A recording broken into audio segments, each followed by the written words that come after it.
You are Locked On Wolverines, your daily podcast on the Michigan Wolverines, part of the Locked On Podcast Network. Happy Thursday. We are back and doing it. It's not as early as I want, but it's not nearly as late. It's 1:32. My time. Your time? Probably different unless you happen to be listening on Friday at the same time. Locked On Wolverines podcast, part of the Locked On Podcast Network, where it is your team every day. I am your man on the ground, Isaiah Hole, publisher of Wolverines Wire through USA Today Sports Media Group. We are going to get to the Michigan Mailbag. Still getting adjusted to the new area here. Did get a comment on YouTube. I saw someone congratulate. I don't know if they were having fun, tongue in cheek, or they were I'm going to try to jab you. They said, "Congratulations on moving into your sister's off-campus housing." Number one, my sister lives in Reno. She's half sister. I've only met her like 3 times. She isn't on any campus housing. Number two, this is just a spare bedroom, and right now there's boxes on that side, and eventually that's where my treadmill is going to go until I finish the studio area. Then it will look nice again. But this is just what we're dealing with. So don't complain. It just is what it is. All right. We are going to get into the Michigan Mailbag, starting with our leaders and best, James Crudup at James Crudup 6. JJ is off the table. 1 game to save your life. Which Harbaugh era QB are you going with? It's a pretty difficult proposition. I know people are going to very much disagree with me. So, like, I'm going to assume that that quarterback, whoever it is at their best, right? That they are not playing at their best as they played under Jim Harbaugh. Like, I'm not going to select Joe Milton just because he's playing really well at Tennessee there at the tail end. Obviously, we saw a little bit of really good Joe Milton. We also saw some really bad Joe Milton. So to me, then obviously you're looking at a 3-man race outside of them. Or, well, I guess it could be 4, because you could be Cade McNamara. You could go with Jake Rudock. You could go with Wilton Spate, or you could go with Shea Patterson. I was actually going to say Shea Patterson, because the thing with Shea is they kept him in a cage for the bulk of season 1, and then he was hurt for most of season 2. Actually, I still think I'm going with Shea Patterson. But then you got Cade McNamara, who was like the quintessential leader.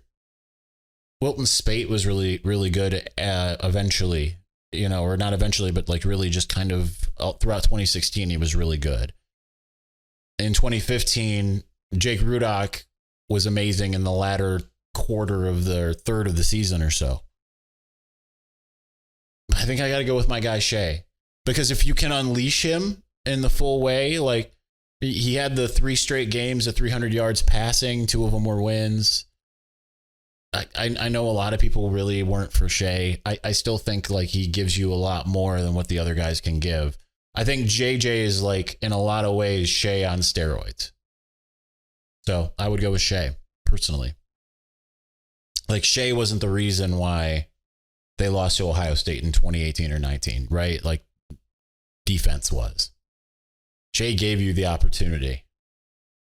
But Cade McNamara, as a starter, also beat Ohio State. But he wasn't asked to throw a lot. Shea was. So that's where I'm going to go. Josh Barr at Jadicke, seeing a lot of discussion about what would be considered successful or disappointment this upcoming season. Everyone's expectations are up. What is the cutoff in your mind?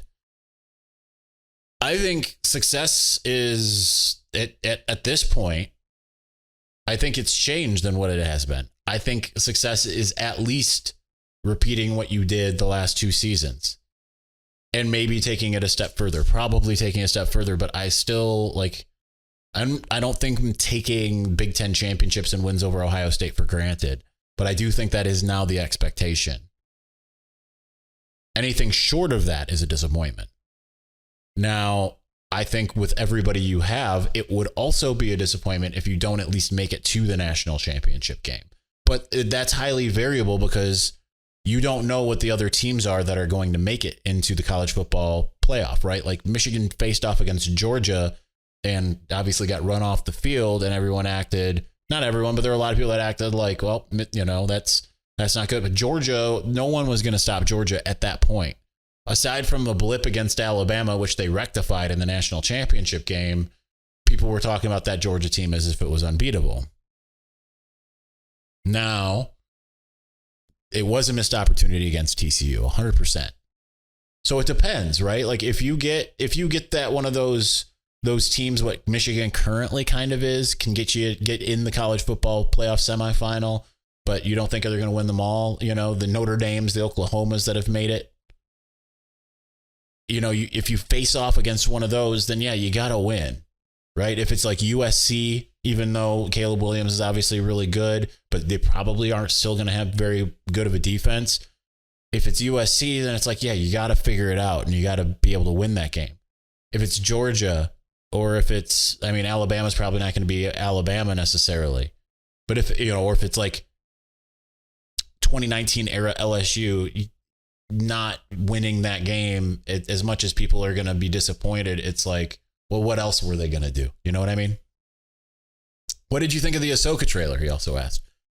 Man, I loved it, but it came out, I think the day I started moving or the day after. So I was still, I watched it and I was like, whoa, but then I didn't really have time to like look at it. So then I went back and rewatched it like 3 times in a row. And then I watched Star Wars Explained video on it. Although he and his wife Molly are in England for for Star Wars Celebration, but it's just wild because you get everything in there that like you hoped.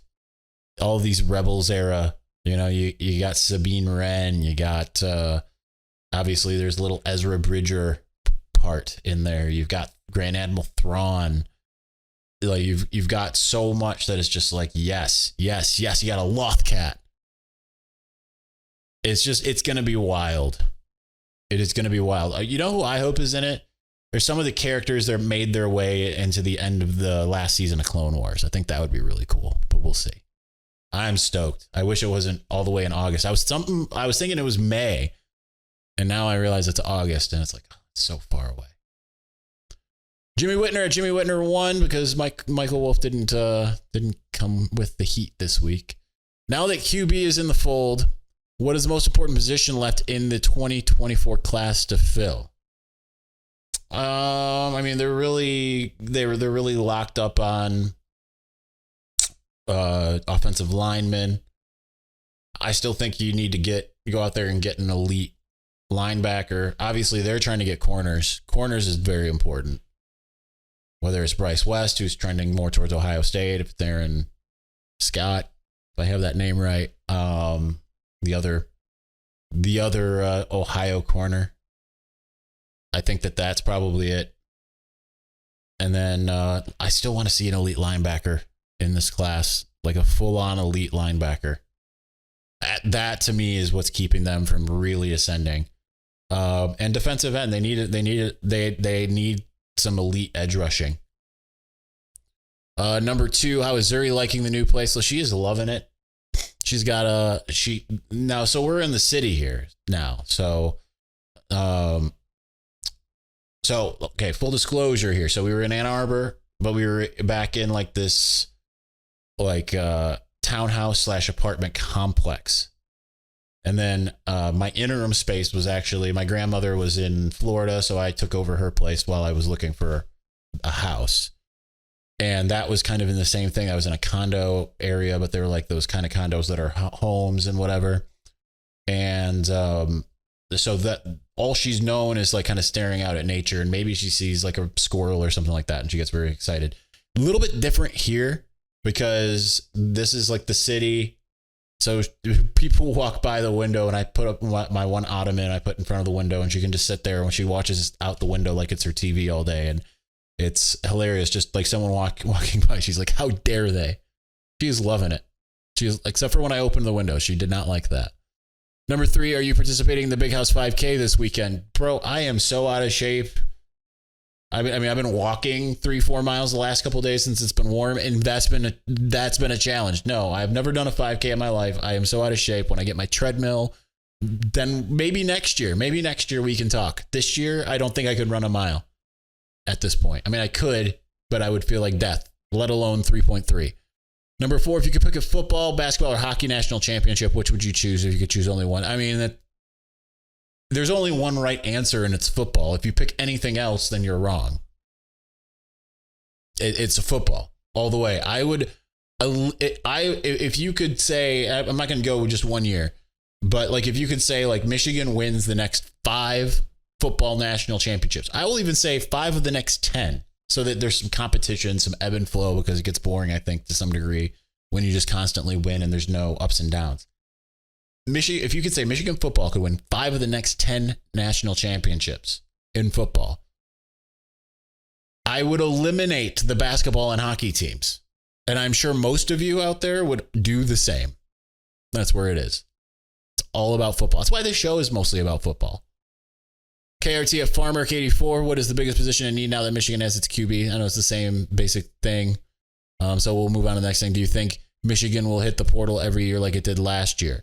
I think it will. I think it will be strategic about it the way it was this last year, right? Like they went and picked and chose. It wasn't this wholesale, like, we're just going to bring in as many guys, not the Mel Tucker method for making your team capable. I think they'll sit there and say, what can we do? I think they'll probably keep on trying to bring in a couple offensive linemen a year.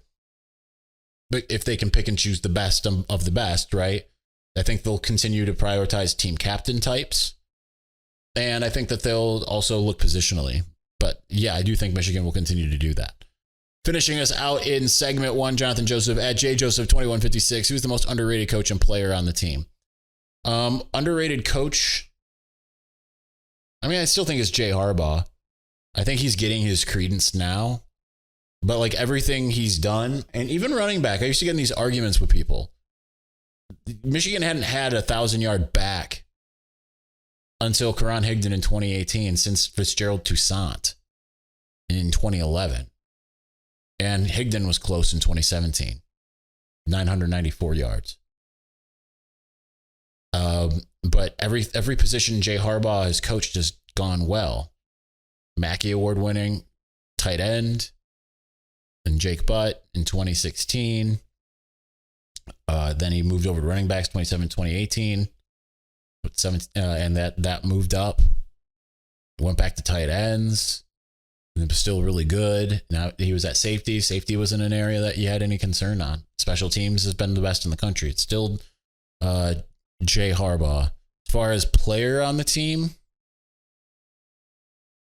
that one's a little bit more difficult.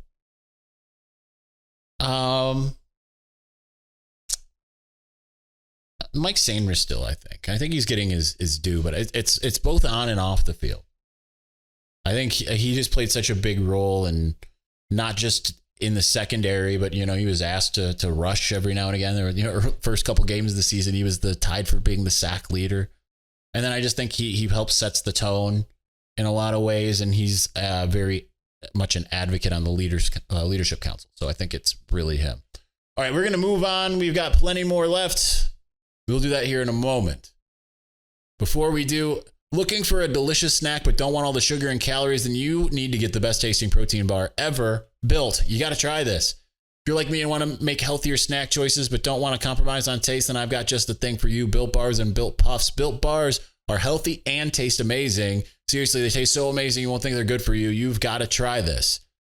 What makes Built Bars so good? Well, for starters, they're covered in 100% real chocolate, dark chocolate. That's right, real chocolate. And they come in unbelievable flavors like churro, peanut butter brownie, and cookies and cream. I'm not sure how Built does it, but these bars taste like a candy bar while maintaining amazing macros. I can attest to that. What's even better is that they are healthy. Only 130 calories and 4 grams of sugar with a whopping 17 grams of protein. And now you don't need to wait to get a box. For years, we've been talking about ordering Built Bars at Built.com, but you can get them at your local Walmart or Sam's Club, while you can still get your specialty flavors at Built.com.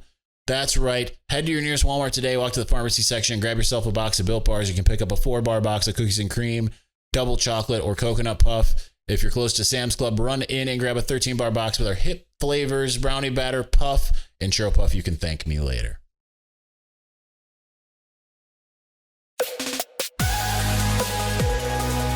All right, we have so many more questions to go. Let's keep doing it here. Jim at Jim in the North, do you think the loss of Matt Weiss will hurt JJ? I do not. And part, you keep in mind that the quarterback coach is still somewhat subservient to Jim Harbaugh. Also, I just think there's consistency with Kirk Campbell, who's been an offensive coordinator, right? So I don't think that it's going to really hurt JJ. I mean, guess we'll see, but I don't think so. Congrats on the house. Have you read the Timothy Zahn Heir to the Empire books? I'm stoked for the Ahsoka trailer. I have not read the Heir to the Empire, the original Thrawn books, I believe. Or is that originally Thrawn? No, it's not. But he did the Thrawn ones. I've read his new Thrawn books. I haven't read any Legacy books. I had Heir to the Empire well before I even cared about Star Wars, just because I had a friend who convinced me to join his Pyramid Scheme book club when I was in like middle school. And he had that, and I was like, oh, that's cool. I'll get the Star Wars logo and all that. He was a real big Star Wars guy. I was not, but I just wanted it. I remember I had Heir to the Empire. Maybe that was Thrawn. Maybe, I don't know. But no, I haven't read anything from Legacy, but I've read like 40, maybe 45 books of the Disney version of Star Wars books. 30 of which I read in January of 2020. So I haven't read a lot since then, but Clark at Blue for Life. 8 of the coaches on the current football staff, who do you see becoming a head coach first? I'm guessing Sharon, but I'm curious on your thoughts. Yeah, Sharon would be my choice. I think Jay Harbaugh very well could be that, or Mike Hart. Jesse Minter, for some reason, seems to me like he'd go defensive coordinator NFL before we become a head coach somewhere. Yeah, Sharon, I think probably if everything goes to plan after this year, he's probably a head coach somewhere. That's my guess. Spencer Whitmore at Spencer Whitmore, no question, but wanted to say congrats on the house. Know how stressful that is. Thank you, Spencer. I appreciate it. Yeah, it's probably going to be stressful for a little while. I'm just stressed because I'm paying triple of what I've ever paid in any given month on bills. So now that's just stressful in and of itself. But I'm still getting I've got the other things are just getting stuff done. I've got all these, all my racks, my kitchen racks, my basement racks. They're all in the basement now. No room in the kitchen for the kitchen racks.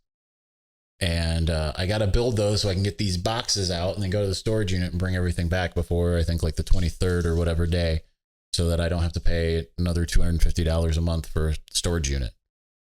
That's all stressful. Mark Z at Mark Zimke. I know the team says that they don't think about the past, but what do you think is the biggest takeaway or two from the TCU game that's still lingering in this offseason? I mean, probably the execution, taking care of the football, things of that nature. And I think it's probably more on the coaching end, is just knowing what you do best and not straying from that. I do think that they do think about the past. I think that's just something that they say. And that doesn't mean every player, but I think that it's a good thing, because he who forgets the past is doomed to repeat it. And Michigan repeats it quite regularly. So I think that that's a good thing that they say that they're thinking about the now. And I think it's good to also keep a mind on what has happened, right?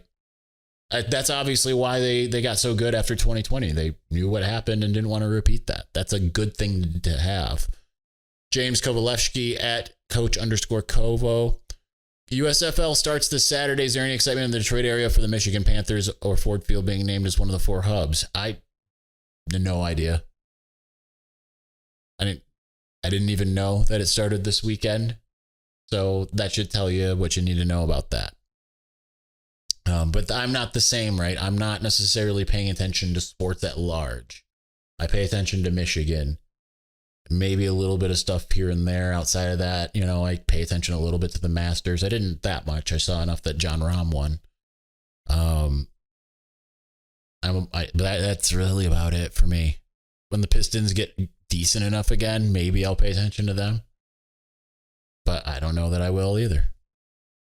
Because it's funny that when I back in about 2003, you couldn't give me enough sports. Now it's like I'm a sniper with my sports. Really, I just want Michigan. That's it. College football, really mostly college football. I love college football the same way, if not more than I loved NFL back in the early 2000s. I love it way more. Like, you can give me college football all day, every day. But everything else, it just doesn't matter. And it's partly because of my love for college football. Dan Walton at 3D Walton. Question 1, biggest round 2 portal need for Michigan football, CB2 wide receiver or field goal kicker competition. I'm not particularly concerned about the field goal kickers. I think that they'll be able to make do with Tommy Doman and Adam Samaha. Cornerback 2. I mean, if there's someone really great available, I would have really liked it if they could have gotten like a Fentrell Cypress or a Tony Grimes. But I also feel like they can make things work with who they have, and I feel pretty good about it. But if there's someone really good out there, then by all means, wide receiver, it's kind of the same thing. You know, like if there's someone, I don't feel like there's anyone that's like you absolutely have to go get unless there's just a really electric prospect out there. At one of those 3 positions, I guess, but less so field goal kicker. I think they'll be just fine there. Question 2, favorite place on Michigan's campus, not athletics related. The Arb, Nichols Arboretum. I never really went. I mean, I went once in 1999. And I thought it was cool, but it was like cold and I didn't care that much. And then, I'd go sporadically outside of that. But then, 2021, I took Zuri like every day and I just really came to love it. It's just really beautiful there. So that would probably be number 1. I love the Law Quad. I love Nichols Arcade. Nichols Arcade's like kind of, it's not campus, but it is. I don't know if there's anything else that's like, yeah, it really is the Arb. That's number 1 for 1, 2, and 3 for me. Perry Mitchell at Perry Mitchell 08. Is it possible that with the depth we have at defensive tackle, we see an even bigger rotation than last year? I think absolutely. I think especially if you can get some of those other younger guys to step up. If Trey Pierce steps up, I think you're already at 5 deep. I think you've got, Chris Jenkins, Mason Graham, Kenneth Grant, Rayshon Benny, and Cam Good. I think if like a Trey Pierce can step up, then you can go 6 and you can just constantly just have those 2, just constant rotation. But I think you're going to be at least 5 deep this year, and that's really good. So yes, I think that's going to be even better than it was. Although it's pretty much the same as it was last year. All of the aforementioned, except for Trey Pierce, were involved last year, and you had Mozzie. So it's probably about the same. George Paul Lewis at G13. Lewis, do you think Michigan will land Bryce Underwood? I don't know. There's still a lot of time. Obviously, he's a 2025. I think I wasn't really buying the Jermaine Crowell Belleville anti-Michigan stuff, but it ended up proving to somewhat be true, which is just bizarre because he is a giant Michigan fan and always has been. He refers to Michigan as we, but it probably helps. I think you got to be able to show that the quarterback is going to sling the ball a little bit. I think that's important because if it's just handing off to running backs most of the time, that might get a Jaden Davis. Probably not going to get a Bryce Underwood. Ike Hamlin at Hamstand 87. I try to combine them. Why do people keep giving James Franklin and Penn State the benefit of the doubt, regardless of how mid they are? Is it conspiratorial to say that? I mean, that's obviously been my big thing for a long time. They are spoken of as if they are coming off the 2016 season every year. Every year. And even though James Franklin had similar issues as to what Jim Harbaugh has had, right? The road, wins against ranked teams, road wins against ranked teams, all of that. It's very rarely brought up the way that it was. Like, it started to be a little bit, but it's still like James Franklin gets a lot of passes when it comes to that. And I've never understood exactly why. Now, they've had some really good recruiting classes, but their really good recruiting classes aren't any different than Michigan's really good recruiting classes. Just theirs have come at the same time that Michigan's maybe were a little bit more, as you said, mid. So it's kind of funny that it goes that way because Michigan tends to not get that same benefit of the doubt. And it's like, well, James Franklin, look at how close they play Ohio State. Yeah, but he's won 1 out of 9 tries. One. He's 1-8 against Ohio State. Not that Jim Harbaugh has an incredible record. He's 2-5 against Ohio State, but it's not the same, Finishing us out in segment 2, Anton Sesmita Mangala at Sesmita Mangala. What games do you think will be home night games? Well, one of the 3 openers will certainly be like a Big Ten Network home game just because we haven't not seen them have like a non-conference slate that hasn't had a night game, right, in a while, since Michigan really started having night games with regularity, which started in 2017? 2017, who did they play? They didn't have any night games in the non-conference then, but they did with Minnesota in that game that was pretty delayed because of the weather. But 2018, they had Notre Dame at night. 2019, they opened Middle Tennessee at night. 2020, they didn't have non-conference games, but they opened Minnesota at night. Then 2021, Washington at night. Last year, Hawaii at night. So it's most of the time it's a bigger opponent. They don't have that, so I would imagine one of the first 3 games will be at night, and then maybe like Purdue.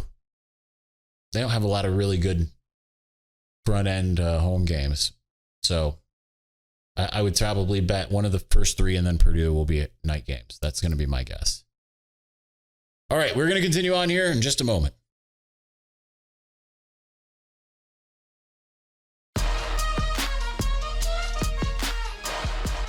All right, we have a few questions left. We got, 7? 7. All right, let's do it. Ben Ricketts at RickettsBen92. Do you anticipate Michigan to enhance its recruiting department this offseason? Well, we're in the middle of the offseason, and I don't think that they've done much differently, but it's working, whatever it's doing. As far as next offseason, if that's what you mean, maybe. You hope so. I don't think that they've made many changes so far right now, so I don't know. Isaac Michael at RS_Shadow24. Do you think the cornerbacks are going to be able to keep up against OSU and their elite wide receivers? Well, they've done so far, and I don't think that people were going into that game being like, look at how locked down Jamon Green and DJ Turner are. I like Will Johnson and the field just as much as I like any other of the last 2. So yes, because it's not just about the corners. It's about getting pressure. It's about dominating their offensive line with the front and making the quarterback have to make a decision sooner than later, and then also being able to cover. And it's the last game of the season, so we'll know more as the season goes on just where they're at. But yes, I'm more confident now than I've been in the last 2 years on that front. Joshua Carlson at JoshWFF96. Looks like our 23-24 scholarships for basketball are all spoken for. But how many more transfers do you think we take and then who departs? A lot of buzz, especially with Matthew Cleveland. Or do you think we're done in the portal? I don't think you're necessarily done in the portal. We'll see if Papa Conte ends up qualifying. Jalen Llewellyn's still, I believe, taking up a scholarship, and we don't know if he's going to be around. We don't know Hunter Dickinson's decision, which leads to the next thing. Vo at _YV0.